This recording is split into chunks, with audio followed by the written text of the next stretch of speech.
आज की इस वीडियो में हम आपके साथ शेयर करने जा रहे हैं ऐमन मिनाल के भाई और भाभी के महंगे तरीन और शानदार वलीमे की खूबसूरत तस्वीर और वीडियोस। जी हाँ, ऐमन मिनाल ने अपने भाई और भाभी का ऐसा शानदार वलीमा किया कि देखने वाले देखते ही रह गए। ऐसा लगता है जैसे कोई फिल्मी सीन हो।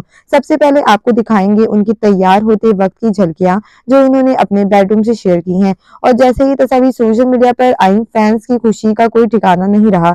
इसके बाद जब वलीमे के हाल की तस्वीर और वीडियो सामने आई तो सब हैरान रह गए। कमाल की सजावट, खूबसूरत जोड़ा और दिलकश एंट्री, सब कुछ लाजवाब था।